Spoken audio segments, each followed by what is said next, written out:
అనగనగా ఒక ఊరిలో ఒక రాజు ఉండేవాడు. ఆ రాజుకి చాలా పెద్ద తోట ఉండేది.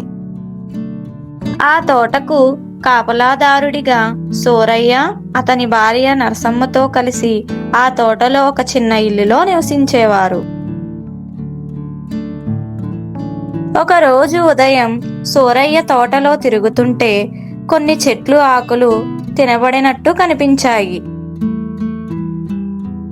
ఈ విషయం రాజుగారికి తెలిస్తే శిక్ష తప్పదు అని అతను చాలా భయపడ్డాడు. తోట చుట్టూ తిరిగి కంచెంతా చూశాడు.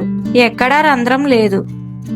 మరి జంతువులు లోపలికి ఎలా వచ్చాయి అని ఆశ్చర్యపోయాడు. ఆ రోజు నుండి ప్రతి రాత్రి సూరయ్య మేల్కుని కాపలా కాసేవాడు. ఒక పున్నమి రాత్రి వచ్చింది. వెన్నెల వెలుగుతో తోట మొత్తం మెరిసిపోతుంది. అప్పుడే ఆకాశం నుండి ఒక వెలుగు కాంతి నెమ్మదిగా దిగింది. అది ఒక అందమైన రెక్కల ఏనుగు. అది మిలమిలా మెరుస్తూ తోటలోకి వచ్చి ఆకులు తినసాగింది. సూరయ్య ఆశ్చర్యంతో నోరు తెరిచాడు. అలా ఆ ఏనుగుని వెంబడించాడు. ఉదయం కావస్తుండగా ఆ ఏనుగు పైకి ఎగిరింది. వెంటనే సూరయ్య దాని తోక పట్టుకున్నాడు.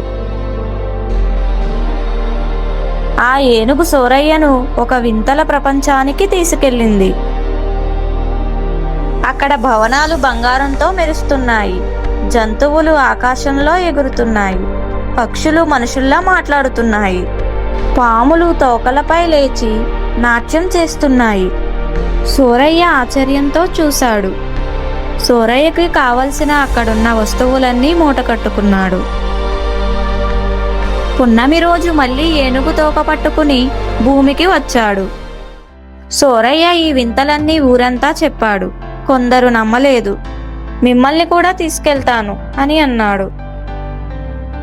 మరుసటి పున్నమి రోజు అందరూ తోటకు వచ్చారు. రాత్రి మళ్ళీ రెక్కల ఏనుగు వచ్చింది. ఉదయం ఎగిరేటప్పుడు సూరయ్య దాని తోక పట్టుకున్నాడు. సూరయ్య కాలు నరసమ్మ పట్టుకుంది. ఆమె కాలు మరొకరు పట్టుకున్నారు. అలా అందరూ ఒకరినొకరు పట్టుకుని గాల్లో వేలాడుతూ పైకి వెళ్తున్నారు. అప్పుడే చివర్లో వేలాడుతున్న మల్లమ్మకు ఒక సందేహం వచ్చింది. ఆ వింతల లోకంలో గుమ్మడికాయలు ఎంత పెద్దగా ఉంటాయి అని అడిగింది. ఆ ప్రశ్న ఒకరి నుంచి ఒకరికి చేరుతూ చివరికి సూరయ్యకు వచ్చింది. సూరయ్య ఆనందంలో తను గాల్లో వేలాడుతున్నట్టు విషయం మర్చిపోయాడు. ఇంత పెద్దగా ఉంటాయి అని చెప్పేందుకు చేతులు విడిచాడు. అంతే, ఇంకేముంది, అందరూ ఒక్కసారిగా నేలపై పడిపోయారు. నీతి: జాగ్రత్త, మరిచితే నష్టం.